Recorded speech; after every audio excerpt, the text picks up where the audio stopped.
Para a mesa 4, Política de Informação e Comunicações, nós chamamos a professora doutora Lúcia Maria Veloso de Oliveira para coordenar.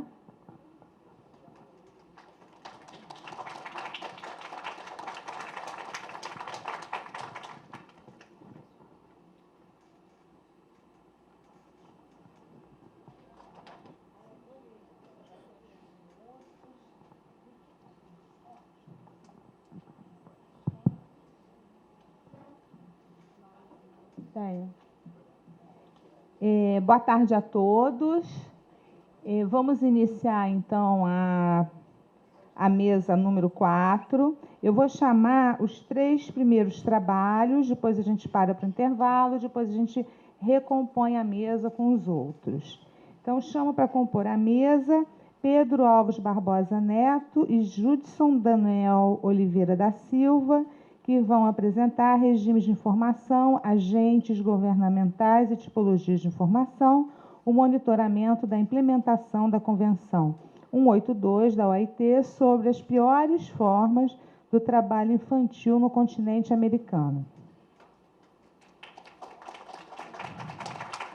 Chamo a Micheli Jabala Mamed Vogel, Nair Kobashi e Asa Fugino, que vão apresentar o trabalho Tensões sobre Governança, Avaliação e Gestão de Políticas Públicas de Pós-Graduação no Brasil.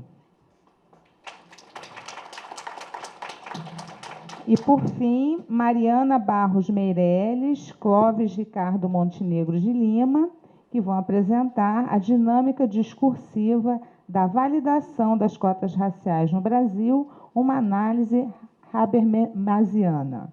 Cada palestrante... vocês têm 20 minutos para apresentar e nós temos sinaizinhos de incrementar a tensão, tá? E serão utilizados. Então, quem vai apresentar? O Pedro? Passo a palavra para o Pedro Alves Barbosa Neto.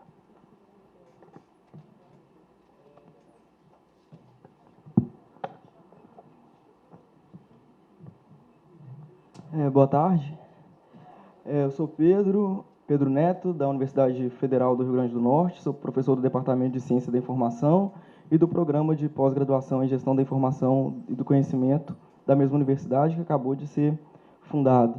Eu vou apresentar para vocês aqui um trabalho que é fruto de um projeto de pesquisa, é um resultado parcial, na verdade os dados já estão todos coletados do projeto como um todo, mas a apresentação aqui vai ser feita inicialmente, né, os dados vão ser apresentados do continente americano, porque é uma pesquisa comparada bastante grande, na qual eu avalio essas tipologias informacionais a respeito dos regimes de informação delineados pela OIT, no monitoramento de suas convenções internacionais, numa amostra de 30 países, 5 de cada continente, mais 5 países do Middle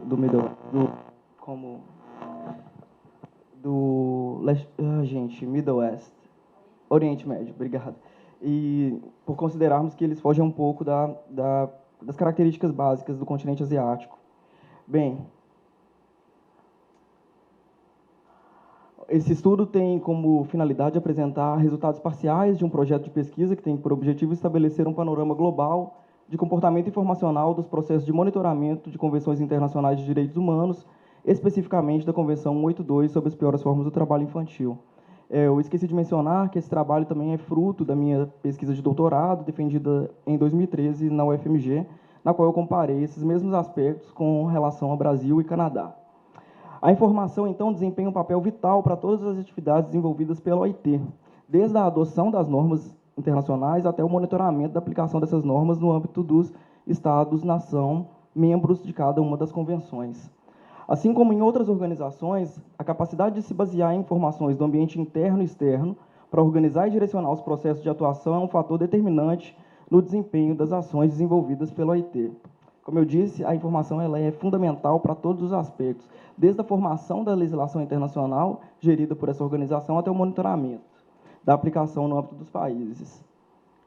Os objetivos, então, da pesquisa, né? Correlacionar os conceitos de regime de informação com os procedimentos desenvolvidos no processo de monitoramento da implementação das normas do OIT e tem como objetivo norteador a análise da Convenção 82, que porta sobre a erradicação das piores formas do trabalho infantil.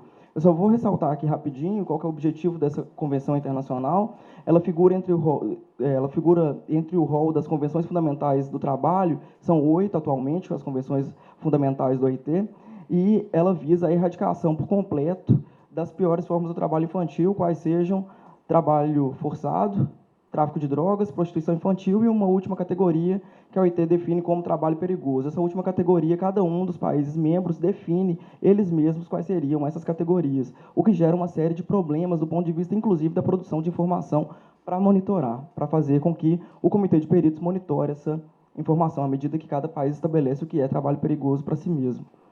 Assim, o que se pretende, em última instância, é demonstrar a relevância da constituição de um aparato teórico e empírico no campo da ciência da informação para compreender como se constituem esses regimes e fluxos de informação que são fundamentais para garantir o monitoramento de convenções internacionais de direitos humanos, como é o caso da Convenção 82. Então, aqui eu tento trazer alguma correlação teórica que correlacione principalmente os conceitos de regime de informação com regimes internacionais de direitos humanos. Ao entender o papel fundamental da informação em todas as atividades centrais desenvolvidas pela OIT, observa-se o delineamento de um regime internacional acerca do que pode ser determinado por duas esferas distintas. O primeiro, de uma esfera internacional normativa, que vincula o mundo do trabalho e do serviço no âmbito da OIT e os seus Estados-membros, e o segundo, o de um regime de informação que é delineado justamente para fazer com que esse regime internacional funcione, porque, como eu disse anteriormente, a informação é subsidiária para todas as atividades desenvolvidas por essa organização. Segundo Krasner, então, o regime é definido como normas e procedimentos de tomada de decisão aceito por atores institucionais para regular um campo ou uma área.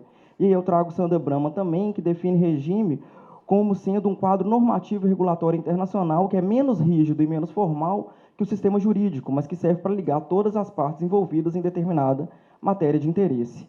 Então, regimes internacionais requerem renúncias limitadas à soberania nacional em determinadas áreas, como preço a ser pago na redução de uma pretensa anarquia internacional. O que é importante a gente lembrar aí é que, por mais que os regimes internacionais de direitos humanos eles sejam definidos, como o nome diz, né, na esfera internacional, na seara internacional, a deliberação da aplicação dessas normas no âmbito dos Estados nacionais, ela ainda é majoritariamente nacional. E aí, quando a gente fala que as informações, quando a gente pensa que as informações são o subsídio para poder fazer com que esse regime, ele, de fato, se constitua como algo sólido e disseminado nos âmbitos dos países, a gente entende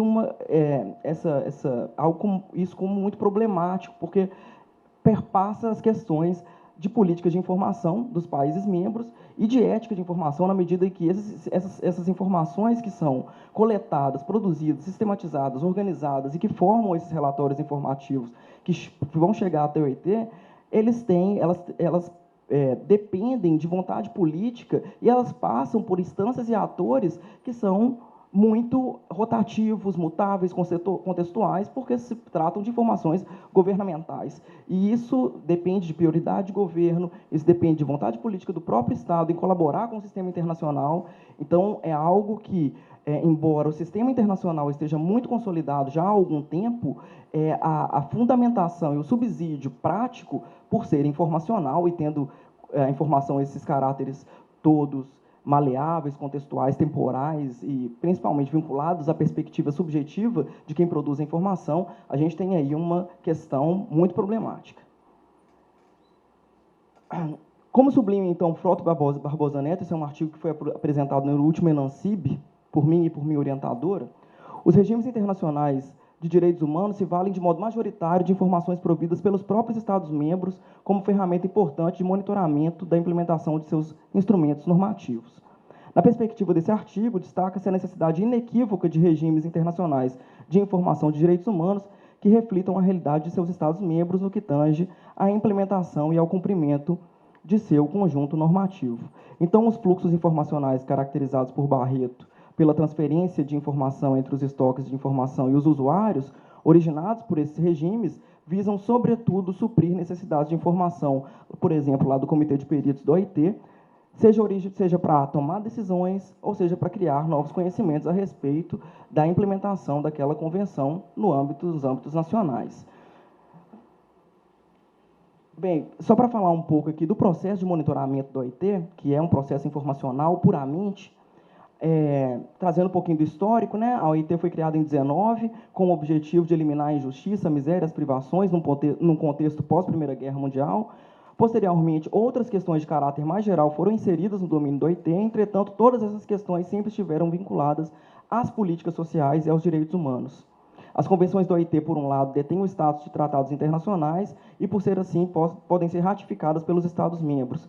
E, por outro lado, a OIT também regula as relações de trabalho e de emprego no mundo através das recomendações, que são instrumentos normativos com menos poder vinculativo, seriam como se fossem guidelines que ajudariam na implementação das convenções, que são, de fato, os tratados internacionais gestados e promulgados por essa organização.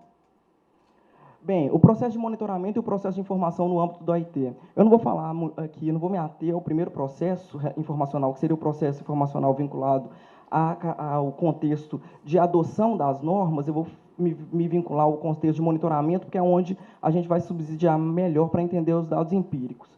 Bem, a OIT, então, envia aos Estados-membros partícipes daquela convenção internacional, nós estamos falando aqui especificamente da Convenção 182, a demanda por relatórios informativos acerca da implementação.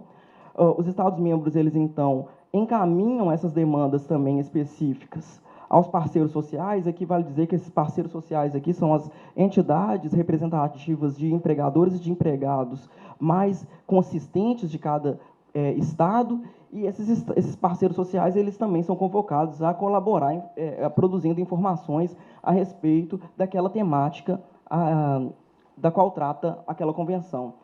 Posteriormente, os Estados-membros, eles retornam essas informações, os parceiros sociais retornam as informações aos Estados-membros, que são, de fato, os responsáveis por compilar todas as informações finalmente e encaminhar ao Comitê de Peritos do OIT, que vai, de fato, avaliar o nível de implementação. Então, percebam vocês aí que a informação ela é, de fato, o instrumento subsidiário principal na avaliação da implementação das convenções e está vinculado, principalmente, a uma perspectiva do Estado. Bem, então esse aqui é o quadro empírico dos dados, é uma amostra no continente americano de 5 países, Bolívia, Brasil, Chile, Costa Rica e Estados Unidos. Essa amostra foi escolhida de modo a gente conseguir ter um quadro bem heterogêneo do ponto de vista de indicadores econômicos, sociais e principalmente de regimes administrativos. Daqui a pouco talvez dê tempo de eu falar um pouquinho por que os regimes administrativos de governo são importantes para entender o processo de informação. Então, aqui a gente tem alguns dados e a gente percebe aqui uma variação muito grande do ponto de vista desses indicadores. Então, até do senso comum, a gente pode já ter um quadro bastante claro da diferença desses países, quando a gente tem Bolívia, Brasil, Chile, Costa Rica e Estados Unidos compondo a amostra. Aqui os regimes e as estruturas administrativas de Estado. Isso é importante, gente, porque, do ponto de vista da produção de informação, em alguns casos, principalmente nos regimes federalistas, quando se trata de algumas matérias de direito do trabalho, as unidades federativas de cada país são as responsáveis por coletar, sistematizar e produzir informações. Então, fica muito mais difuso ainda esse padrão informacional quando vamos produzir esses relatórios. Porque, por exemplo, no caso brasileiro, alguns estados da nossa União podem se desempenhar melhor ou com menos qualidade a tarefa de informar ou de produzir informação para que seja compilado pelo Estado, pela União. Bem, aqui é um quadro que indica a conformidade com a periodicidade de envio das informações pelos governos ao Comitê de Peritos. por fazer parte do rol das 8 convenções fundamentais do trabalho, a OIT solicita que cada país envie bianualmente um relatório contendo informações acerca da implementação da Convenção 82. E aí a gente percebe que, pelos anos de envio, que da amostra, 3 países estão em conformidade com a periodicidade, 3 países não estão. Bolívia, Chile e Costa Rica estão em conformidade, Brasil, Chile, Estados Unidos, Brasil, Estados Unidos, qual outro não? Só esses 2, né? Não estão em conformidade. E por motivos diferentes. Às vezes, Estados Unidos, por exemplo, estão há muito tempo entre o envio do primeiro e do último, e Brasil não está em conformidade apenas porque não terminou a compilação das informações do último relatório, tendo tido um bom período de conformidade. Então, percebemos aí uma dinâmica informacional muito díspara entre os países componentes da amostra. Bem, então aqui os dados do conteúdo informativo um pouco mais substanciados. Na amostra e nos elementos que nós usamos para fazer a compilação dos dados, nós escolhemos o primeiro e o último relatório. Primeiro, por uma questão de viabilidade de pesquisa, porque analisar todos os relatórios de todos os países da amostra ficaria um trabalho muito complicado, principalmente de uma perspectiva comparativa. Daria muito trabalho até para entender os dados, mas segundo, porque analisar todos os relatórios nos daria um padrão comparativo equivocado, porque o número de relatórios de países dos países entre a amostra, eles são diferentes, inclusive pelo comprometimento da conformidade com o envio. Então, nós optamos por analisar o primeiro e o último. Vale ressaltar rapidamente que o primeiro relatório ele tende a ser um pouco mais volumoso, e os outros relatórios são relatórios de continuação, aquilo que o Comitê de Peritos sente necessidade de saber um pouco mais, ou aquilo que não foi esclarecido nos relatórios anteriores.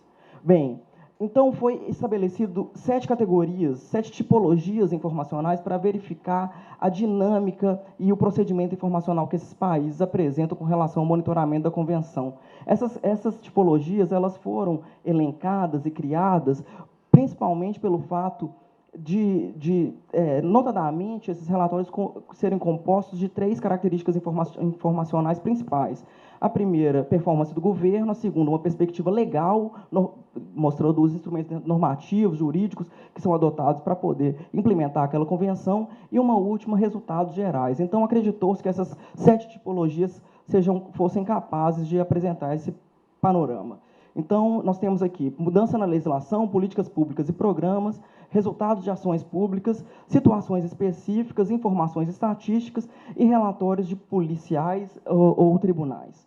Então, aqui a gente tem esse panorama que eu vou tentar sintetizar rapidamente aqui nas considerações finais de cada um dos países, elencando os pontos principais. Infelizmente, o tempo é muito curto para a gente tratar especificamente de cada uma das tipologias e de cada um dos países. Então, eu vou trazer para vocês aqui o que chamou mais atenção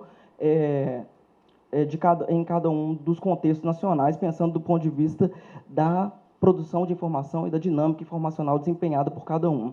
Essa aqui só uma breve descrição de cada uma das tipologias, que eu também não vou falar, porque elas falam por si só, na medida em que acho que fica claro, né? Então, a primeira, só relembrando, mudança na legislação, quando o país se conforma do ponto de vista legislativo com os preceitos determinados pela Convenção, políticas públicas e programas, quando há alguma informação oferecida nesse contexto, resultado de ações públicas, está muito claro, né? Situações específicas, quando o país ele traz nos seus relatórios alguma informação ou algum caso em específico relacionado às piores formas de trabalho infantil e à sua erradicação, e as últimas informações estatísticas, que isso aqui talvez mostre um pouco mais de um comprometimento nacional em coletar dados de modo amplo acerca da situação de implementação. É uma perspectiva pessoal que eu tenho, assim, depois de muita leitura desses relatórios.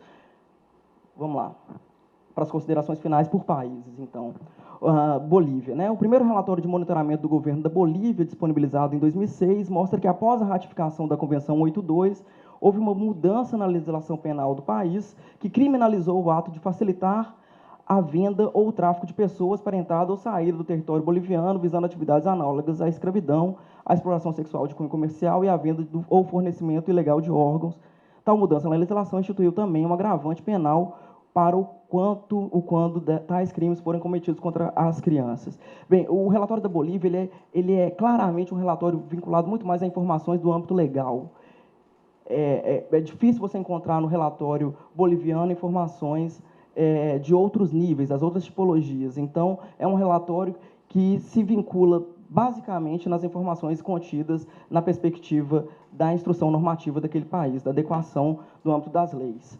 No caso do Brasil, observou-se nos relatórios uma carga informacional extensa na tipologia de políticas públicas e programas no processo de monitoramento da Convenção 182. Contudo, o governo não apresentou informações na tipologia, relatórios policiais e tribunais. Talvez isso seja, o objetivo da pesquisa é trazer semelhanças e diferenças, mas a gente consegue, talvez, em algum momento, inferir causas e consequências, né? Talvez isso seja porque não existe uma perspectiva muito penalista dessas categorias de trabalho com relação às vítimas, né? É muito mais uma perspectiva de proteção da criança inserida nesse contexto. Então, essa tipologia aqui, relatórios policiais e tribunais, não é tão visada pelo governo brasileiro. Os relatórios enviados pelo governo do Chile proveram uma carga extensa de informações das tipologias políticas públicas e programas, como no caso brasileiro, e destaca-se nessa tipologia a criação de um banco de dados que é alimentado tanto com legislações nacionais, que estipulam a lista das piores formas de trabalho infantil, quanto com demais informações relativas ao trabalho de crianças. Contudo, nota-se a ausência de informações na tipologia de relatórios policiais e de tribunais, como no caso brasileiro, e uma baixa ocorrência de informações da tipologia mudança na legislação. Então, é um relatório que vincula muito mais a perspectiva das políticas públicas e dos programas e dos seus resultados do que uma perspectiva legal, como no caso boliviano. Percebemos aí uma diferença muito grande de dinâmica e de perspectiva de informação que cada um dos países apresentam, né? A Costa Rica mostrou que a única tipologia informacional que não foi apresentada nos relatórios do governo foi as situações específicas. Vale lembrar que a Costa Rica, dos países analisados, foi a que apresentou maior variabilidade de perspectivas informacionais, contendo nos seus relatórios uma extensão e qualidade de informação vinculadas quase a todas as tipologias de forma muito profunda. Segundo a tendência geral dos relatórios dos demais países, notou-se um volume extenso de informações das tipologias, políticas públicas e programas também, e destacou-se a elaboração de documento intitulado Atividades Perigosas e Insalubres para os Jovens Trabalhadores, também nesse sentido de políticas públicas. Por último, então, os Estados Unidos apresentaram uma baixa quantidade de informação quando comparados com os relatórios dos demais países da amostra. Contudo, embora eles tenham sido sucintos, apresentaram informações de todas as tipologias solicitadas pelo OIT, com exceção das situações específicas. Então, também tem esse problema. Às vezes, o relatório do país ele contém todas as informações, mas com um baixo nível de profundidade e um baixo nível informativo, mas eles contemplam, de um modo ou de outro, todas as tipologias. Em ambos os relatórios, o primeiro e o último, enviados pelo governo, se nota a predominância de informações da tipologia de políticas públicas também, e destaca-se nas informações dessa tipologia o acordo realizado entre o Instituto Nacional de Segurança Ocupacional e o Departamento do Trabalho dos Estados Unidos para conduzir pesquisas sobre riscos de saúde e segurança para as crianças, com ênfase em assuntos relevantes às regulamentações de trabalho infantil. Então, assim, claro que é muito pouco tempo para apresentar um volume grande de dados, mas o que a gente pode perceber, assim, é o seguinte, na minha opinião, assim, como consideração final mais ampla, é que, embora o regime internacional de direitos humanos ele seja constituído na seara internacional com o objetivo de uma padronização, tanto do nível da implementação quanto do nível da produção de informação para monitoramento, são, de fato, os níveis nacionais, principalmente das políticas públicas de informação e na perspectiva que cada país vai dar para aquele processo de monitoramento informacional, é que vai, de fato, delinear os fluxos de informação e os produtos de informação oferecidos por esses países para oferecer ao Comitê de Peritos. Então, a gente tem aí um problema sério do ponto de vista do controle da aplicação e do monitoramento pela entidade supranacional, e tudo isso, acho que nos cabe aqui na Ciência da Informação essas perguntas e tentativas de sofisticação desse modelo para poder tentar, porque o elemento faz parte do nosso objeto de pesquisa, né? Bem, eu agradeço e desculpe se passei um pouco do tempo. Muito obrigado. Obrigada, Pedro. Passo a palavra imediatamente para Micheli Mamed Vogel, que vai falar sobre tensões entre governança, avaliação e gestão de políticas públicas de pós-graduação no Brasil. Boa tarde. Deixa eu ficar aqui do ladinho. Cadê aquele... Então, nosso trabalho, tensões entre governança, avaliação e gestão de políticas públicas de pós-graduação no Brasil. Ele, na verdade, é resultado do estudo da minha tese de doutorado sobre orientação de Nair Kobashi. Então, o nosso objetivo nesse trabalho foi fazer um confronto entre o que a CAPES propõe no seu Plano Nacional de Pós-Graduação de 2011 a 2020 e as percepções da comunidade acadêmica que tem no seu cotidiano de lidar sempre com essas perspectivas, tá? Então, cadê? Gente, aqui.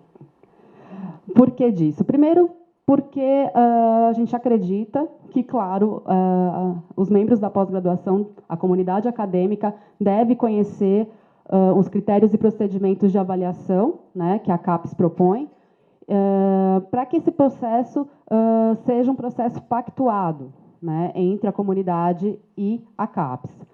A avaliação deve ser feita por pares, né, oriundos de diferentes áreas do conhecimento e reconhecidos pela sua reputação intelectual.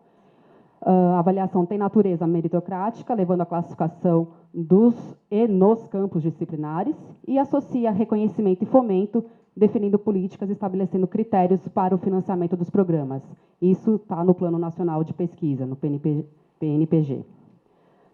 E o que seria a avaliação? Bom, a avaliação faz parte, né, de quase toda atividade humana, né, e a gente pode dizer que nenhuma atividade social é neutra ou está desvinculada de um contexto político, né? O campo científico, já aproximando aqui da CAPES, é um campo de disputas, um campo de lutas para a conservação ou transformação do poder, isso quem diz é Bourdieu, né? E os processos de avaliação da atividade científica são, portanto, afetados por essa disputa. Então, não se trata meramente de fazer uma avaliação, voltar para casa e publicar resultados. Trata-se também de acompanhar a evolução desses enfrentamentos científicos e políticos.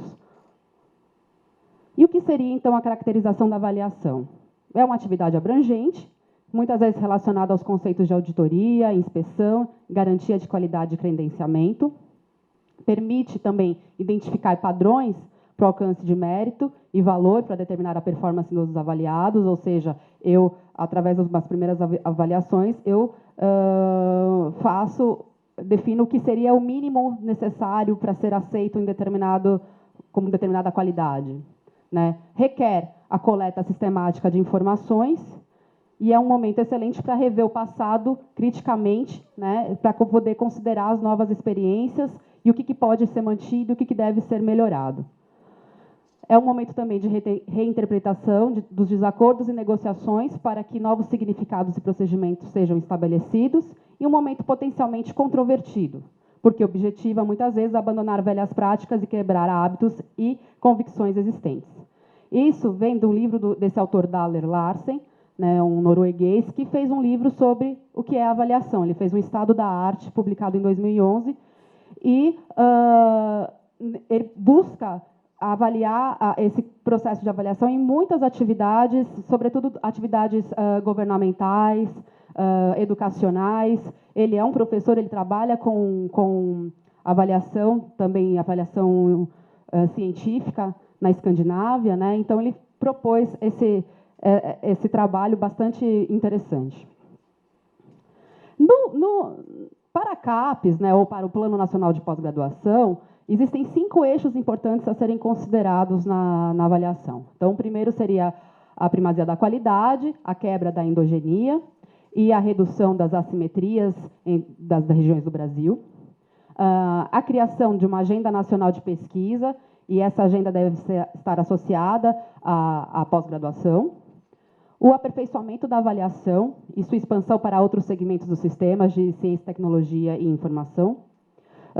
A multi e a interdisciplinaridade e o apoio à educação básica e a outros níveis de modalidades de ensino, especialmente o ensino médio, foco importante desse último PNPG, que é o mais recente, tá, pessoal? Então, talvez seja enquanto os outros planos eles também falavam da qualidade, começavam a falar da endogenia, das simetrias, esse plano é o que fala, bom, qual que é o papel da comunidade científica para melhorar a educação básica e, sobretudo, de ensino médio no país. Então, outras preocupações passam a ser passíveis de avaliação. Então, é mais um problema para a gente se preocupar, porque a gente tem que estar bem nessa avaliação. O Plano Nacional e a CAPES está organizada em 48 áreas de conhecimento, como vocês bem conhecem, né? Distribuídas em 9 grandes áreas, né? Ciências exatas e da terra, ciências biológicas, engenharia, ciências da saúde, ciências agrárias, sociais aplicadas, onde nós estamos dentro das ciências sociais aplicadas 1, humanidades, linguística, letras e artes e a área multidisciplinar. E os quesitos avaliados, que são comuns a todas as áreas, são esses 6, 5 em forma direta e o último em forma indireta. Então, proposta do programa, conceito básico, que embora não pontue exatamente, sem ele você não pode ser avaliado, então ele é fundamental. Corpo docente, né, quem são os professores, os pesquisadores.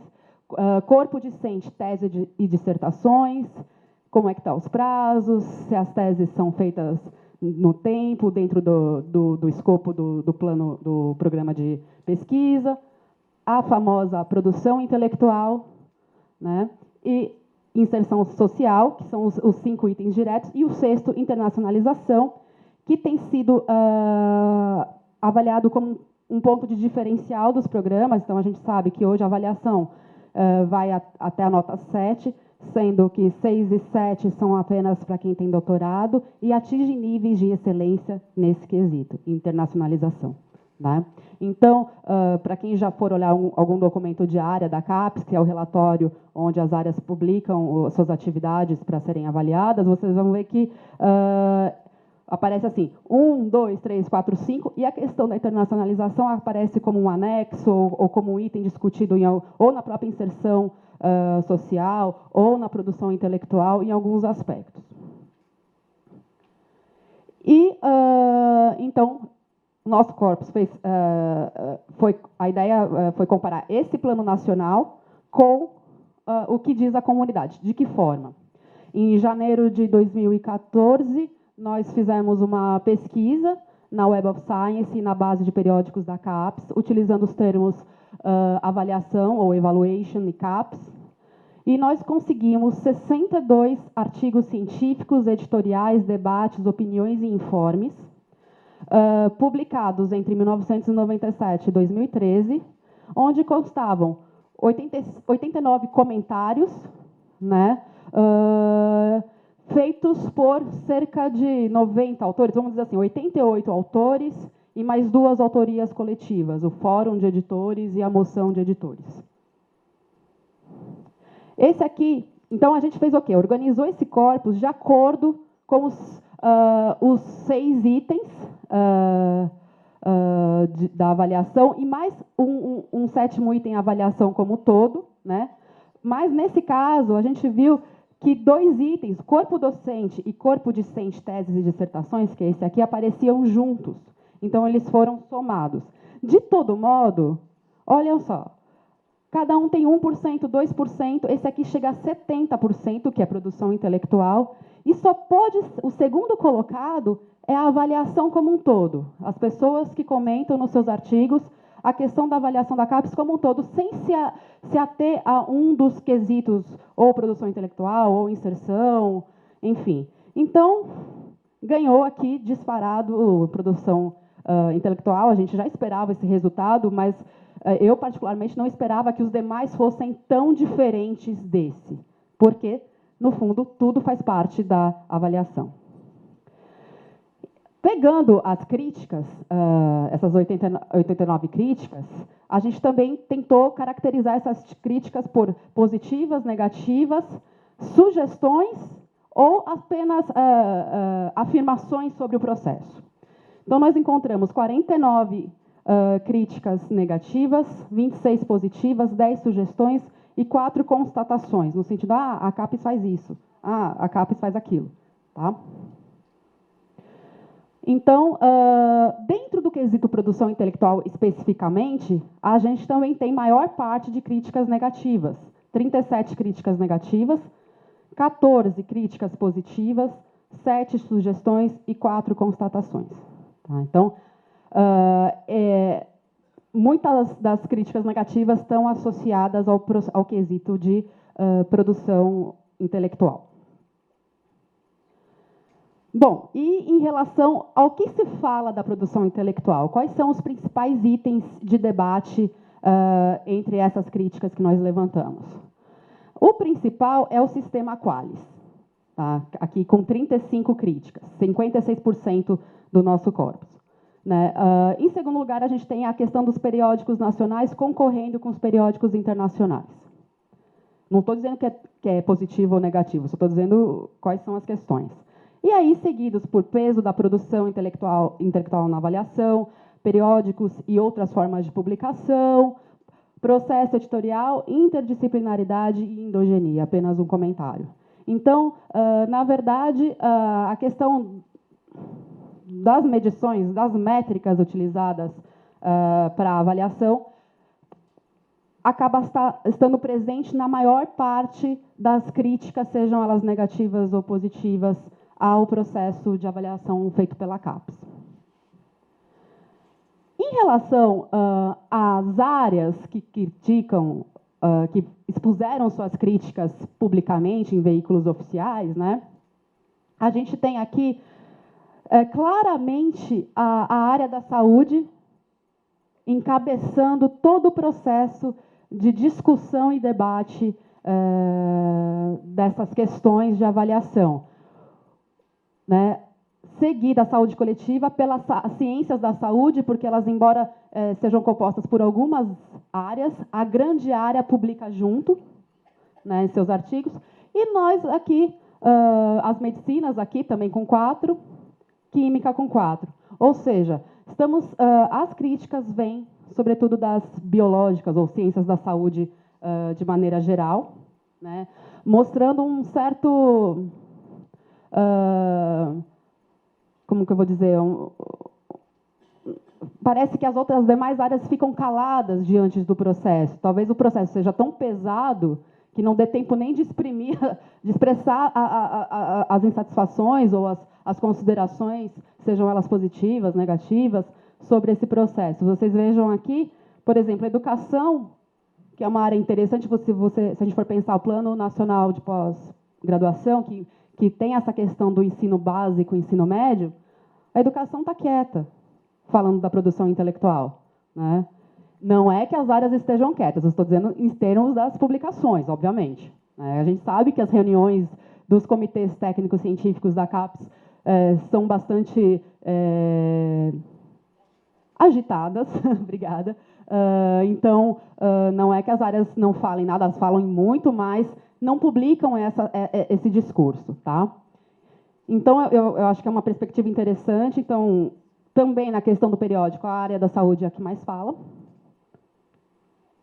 E por grande área, aquelas 9 grandes áreas que eu mostrei para vocês no começo, vocês vão ver aqui, então, também as ciências da saúde, com 77% das críticas da avaliação.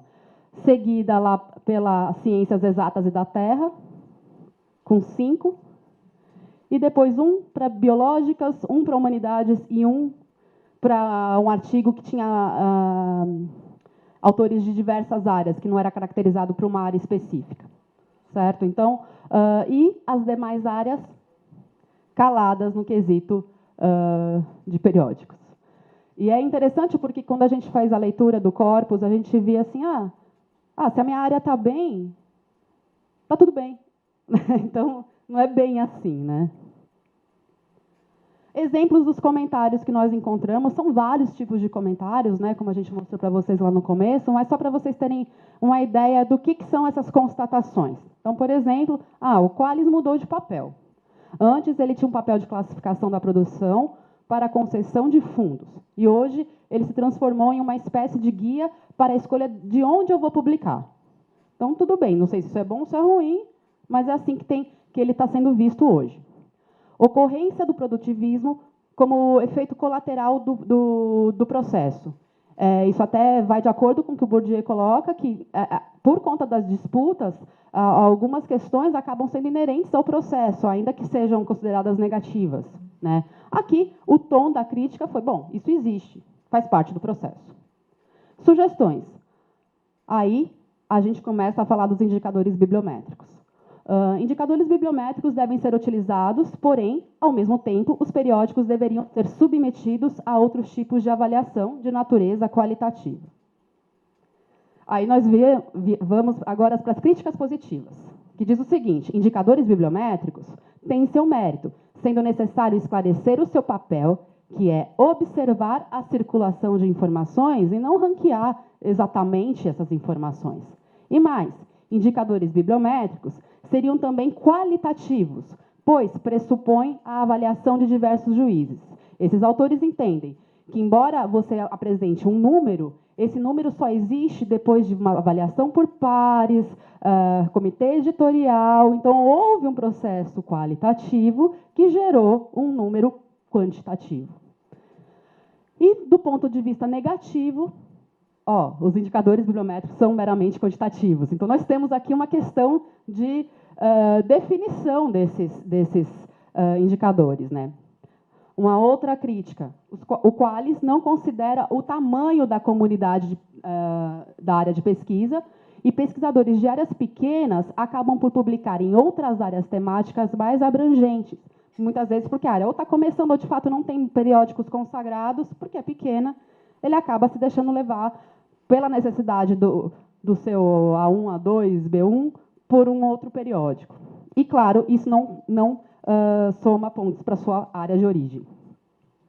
Ausências de definições claras sobre o que é qualidade na ciência.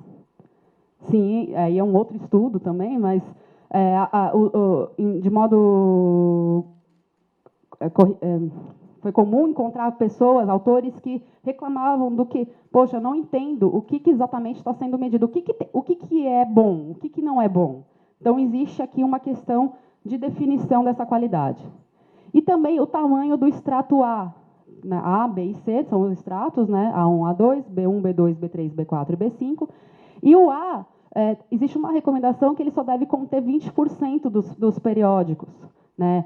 Então, existem áreas que dizem assim, não, mas olha, a nossa área produz apenas periódicos de qualidade altíssima.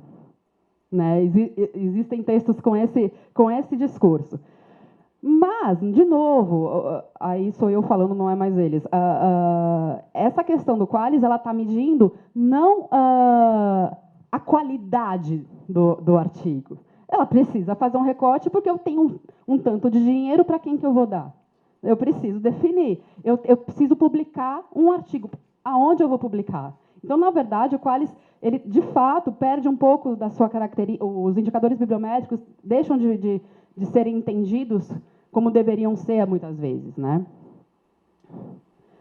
Então, vamos para as considerações finais.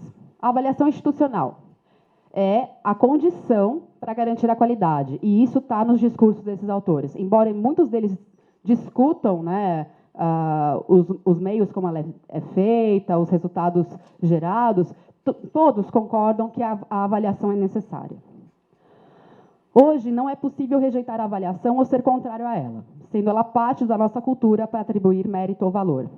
A avaliação consagra padrões, muitas vezes criticados pela incapacidade de atribuir valor a coisas desiguais, daí a necessidade de compreender as várias tensões presentes no processo e interferir. Isso porque a gente percebe também nos discursos que tem aquela questão, poxa, a minha área está perdendo um pouco de prestígio, então a avaliação não é boa. Né? Será que é por aí mesmo? Será que a avaliação não está de acordo, que realmente você tem quesitos a rever na sua área? Né? A pactuação entre avaliandos e avaliador não é um caminho fácil de ser trilhado, mas deve ser objetivo a ser alcançado para garantir legitimidade na construção de novos conceitos. E isso, a gente sabe que a CAPES tem como preocupação de reunir os seus pesquisadores, os seus especialistas, né, para discutirem. A CAPES tem abertura para a discussão dos seus quesitos, tanto que, embora existam quesitos que ela quer perguntar, muitos outros, cada área do conhecimento tem liberdade para fazer as perguntas que quer para os programas, né? Então, não existe, assim, uma grande camisa de força. É óbvio que existem, sobretudo na questão da produção intelectual, interesses internacionais, das bases de dados altamente reconhecidas, como Scopus, Web of Science, mas a gente tem que lembrar que a CAPES não está avaliando isso, né? A pós-graduação se inscreve como lugar da formação de quadros para o ensino e pesquisa, o que não justificaria a intensa preocupação com a produção intelectual, mas sim com todos os 6 critérios de maneira mais distribuída. Sobretudo porque a gente tem uma preocupação nacional, né, voltando ao Plano Nacional de Pós-Graduação, que é a melhoria da nossa educação. E muitas áreas permanecem em silêncio, parecendo não interferir nas disputas sobre os modos de avaliar. E aí outra questão que nos deixou bastante preocupados nesse estudo, porque, poxa vida, né, por exemplo, a gente que trabalha tanto com informação, por que não trabalhar mais essa questão da informação, né? Porque isso tudo são dados avaliados que vão servir de base para novas avaliações, para a melhoria dos programas. E é isso. Obrigada.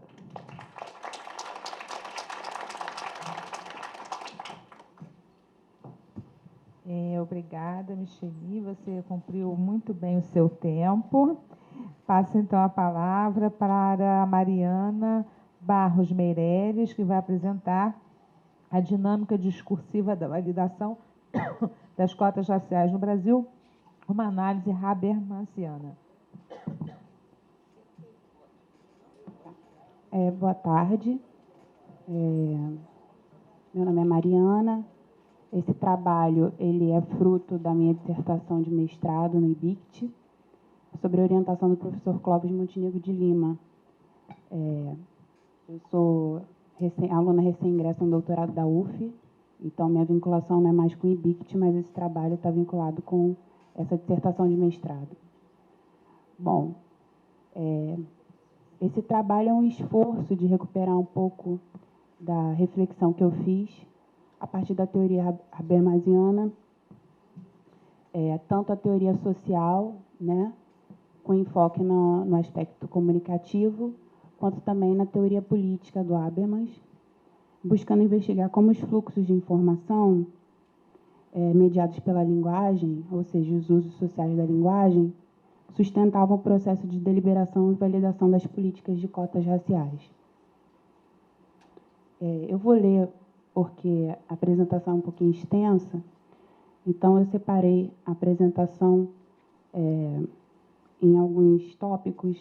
Primeiro eu vou falar um pouco sobre a teoria habermasiana, na questão mais específica da teoria social, alguns tópicos só para situar.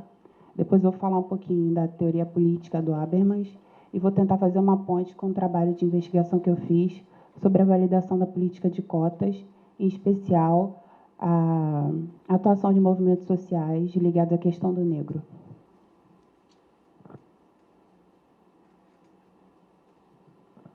Bom, este trabalho propõe uma análise do processo de discussão sobre a adoção de cotas raciais enquanto política pública da perspectiva da teoria habermasiana. O conceito de informação utilizado neste trabalho se refere aos atos de fala e discursos que mediam a comunicação humana, orientando ações, produzindo entendimentos e acordos que são a base para a formulação de normas e políticas. A teoria social de Habermas nos oferece a possibilidade de analisar a constituição da ordem social privilegiando o lugar do agente. Então, é muito importante porque a nossa observação neste trabalho em relação aos fluxos da informação eram sempre a partir dos atores sociais que mediatizavam a informação.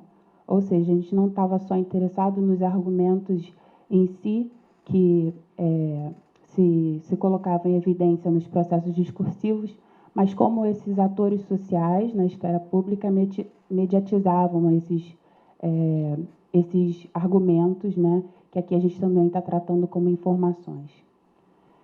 Privilegiar o papel da agência implica considerar que a realidade social é fruto de práticas. São elas que constituem a realidade como um mundo comum. Em Habermas, as práticas constitutivas da realidade social estão ancoradas na linguagem. A linguagem tem a função de comunicar algo, levantar objeções e produzir acordos.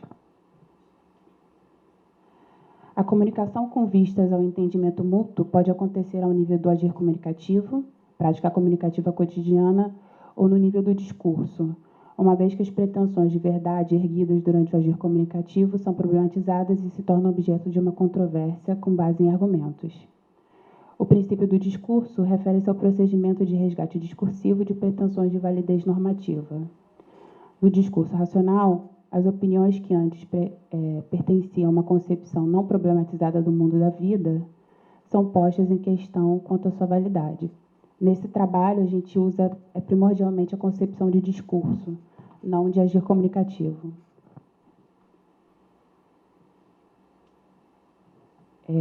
Agora a gente entra um pouco na teoria política do Habermas, mas que também retoma um pouco da sua teoria comunicativa. Para Lubenow, a formação da opinião pública e da vontade política não se restringem apenas às esferas formais do político, né, do sistema político, mas precisa ser sensível aos resultados das esferas informais do mundo da vida e das diversas organizações da sociedade civil. O que ele pretende dizer é que os sistemas políticos não são autônomos, eles precisam de ter uma ancoragem social. A política deliberativa de Habermas busca reavaliar o peso dos mecanismos de participação democrática e os elementos argumentativos na formação da esfera pública. Ao situar o cerne do processo de formação da opinião e da vontade política nas relações sociais situadas no mundo da vida, Habermas redefine o lugar dos atores sociais no processo de deliberação de cunho político.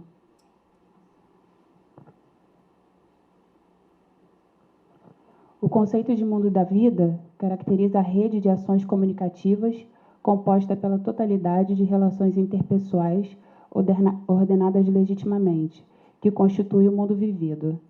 Na democracia deliberativa, os movimentos sociais integram o núcleo da sociedade civil, que institucionaliza os discursos capazes de propor soluções para problemas sociais, transformando-os em questões de interesse geral na esfera pública. É no âmbito da esfera pública que os movimentos sociais lutam para influenciar a opinião pública através da justificação da importância da questão social sobre a qual se organiza. Então, Habermas ele tem uma analogia e ele diz que a opinião pública influencia o sistema político através de um mecanismo que seria um sistema de comportas. Então, você tem um problema de integração social, né, que emana da sociedade civil, que emana do mundo da vida, né, da nossa vida cotidiana. E a sociedade civil, ela, através de movimentos sociais, de atores sociais diversos, ela se encarrega de interpretar esses problemas de integração social e tematizá-los através de questões e problemas. Essas questões e problemas, elas são interessadas para a esfera pública através de reivindicações, de manifestações, de soluções para esse problema. Então, você mobiliza arenas de discussão onde esse problema e essas questões possam recuar, como a mídia, né, fóruns sociais e outras arenas de discussão mais ampla na esfera pública. A partir daí, você tem uma mobilização da opinião pública sobre essa questão, e é isso que mobiliza o sistema político a ouvir esse tipo de demanda e começar a se preocupar em criar um mecanismo para atender essas manifestações.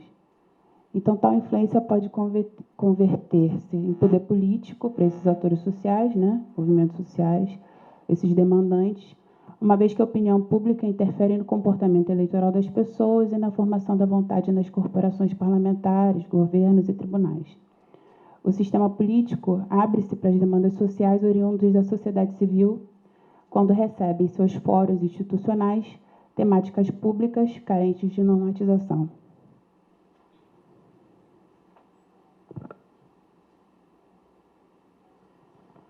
Bom, então agora eu vou falar um pouco sobre a questão de como foi feita a institucionalização da política de cotas, com enfoque um pouco nos processos de discussão pública sobre a sua validade e os principais argumentos que foram erigidos em sua defesa e contra a sua contraposição.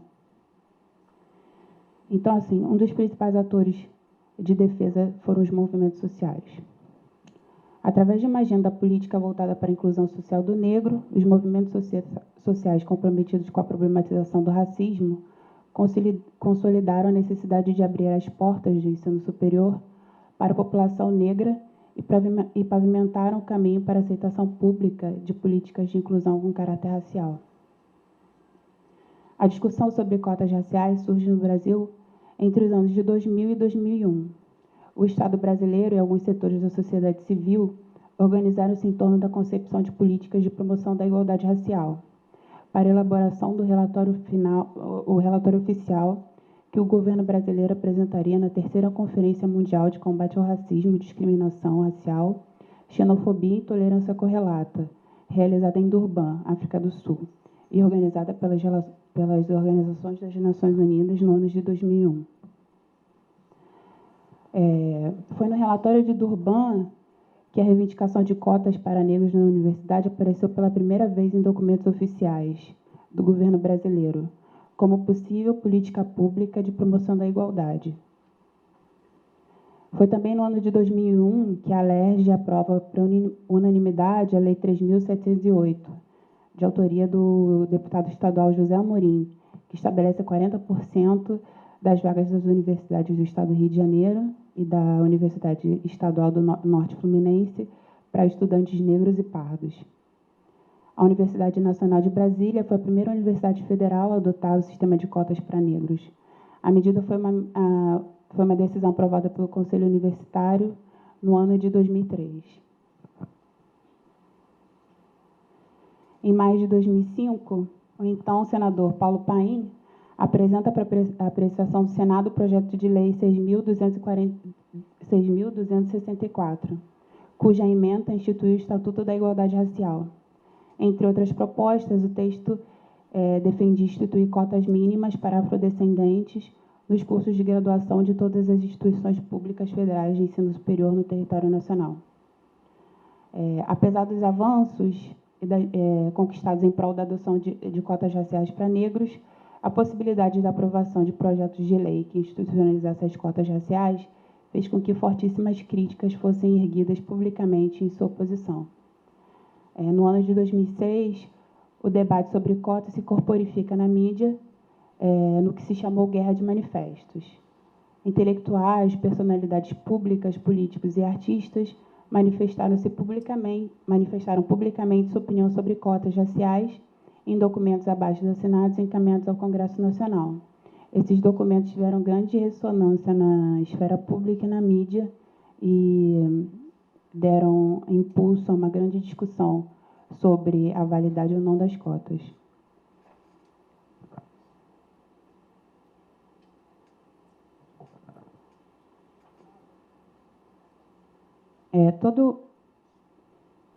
Toda a dinâmica discursiva envolvida sobre cotas raciais teve seu ápice após o Partido Democratas entrar com pedido de arguição de descumprimento de preceito fundamental, em julho de 2009, junto ao Supremo Tribunal, questionando a constitucionalidade da resolução que institui o sistema de cotas para negros na UNB.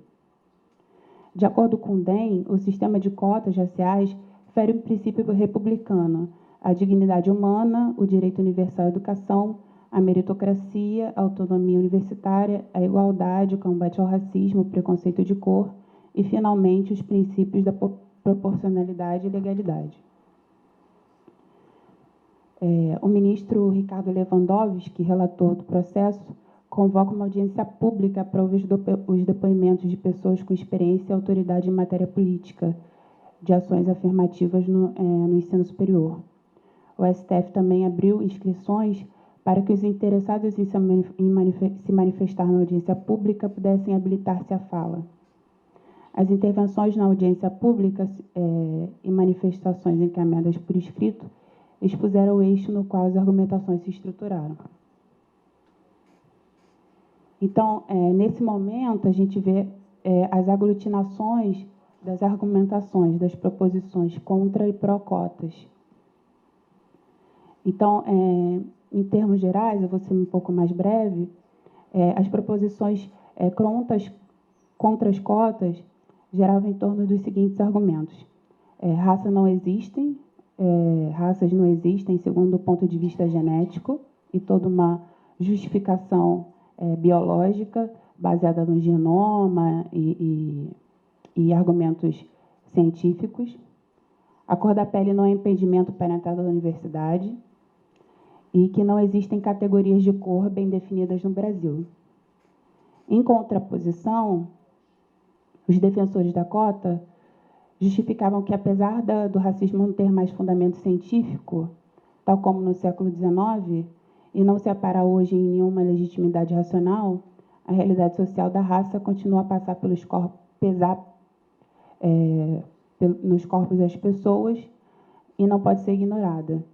No Brasil, a categoria racial subsiste enquanto construção política e social e sujeitos com determinadas características físicas, fenotípicas, morfológicas estão sujeitos a determinados benefícios ou impeditivos reais na construção de sua própria trajetória de vida e de cidadania.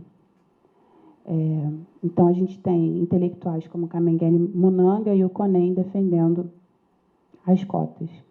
Em relação à educação, a gente tem argumentos do MEC também, dizendo que os avanços na educação geram impactos distintos nos grupos sociais existentes no país, em especial quando é feito recorte racial.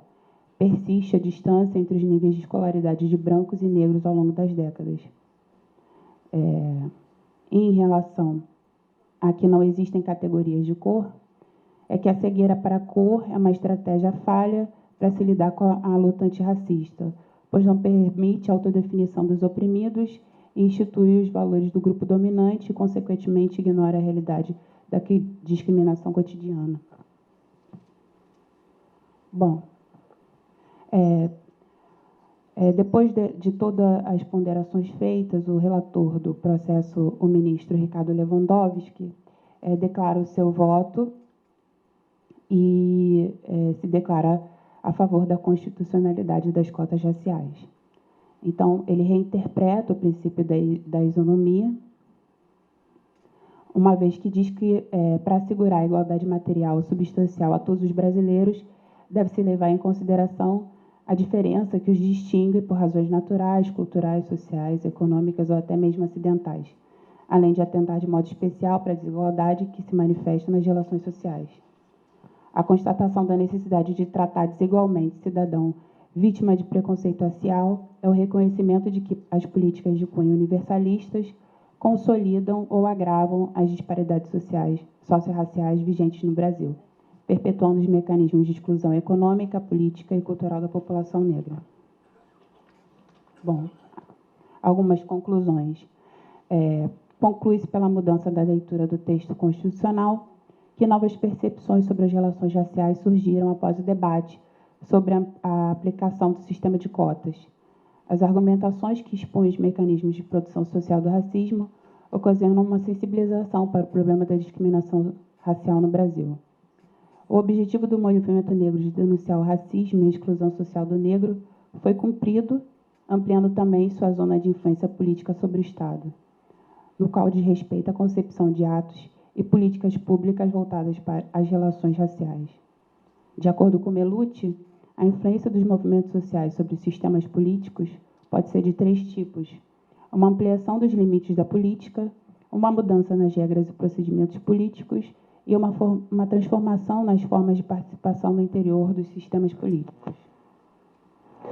A institucionalização das cotas pode confirmar a hipótese de Melucci, uma vez que a concepção dessa política pública é oriunda da sociedade civil e não dos representantes políticos. Existiu uma inclinação de instituições e governos estaduais em adotar as cotas raciais antes mesmo que tal política fosse regulamentada ou imposta pelo governo federal. No entanto, houve a necessidade dos sistemas legislativo e judiciário estabelecerem uma interlocução com os diversos setores da sociedade civil para avaliar a validez dessa medida. Evidencia-se também que a defesa das cotas por parte dos movimentos sociais deu-se majoritariamente através da prática discursiva. Esse processo levou ao conhecimento popular de argumentos e informações acerca dessa temática, oferecendo tanto à sociedade civil quanto ao sistema político novos insumos para a formação de uma opinião pública situada. Obrigada.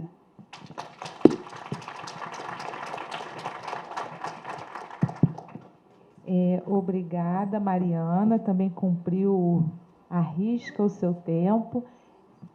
Eu já posso dar um intervalo para o café? Posso? Não, eu estou olhando assim. Tá, então vamos cumprir aqui. O intervalo é de 30 minutos. Nós retornamos em 30 minutos. Tá bom? Muito obrigada. O debate pela programação está no final. É o que está na programação. É a última coisa. Tá bom? Obrigada.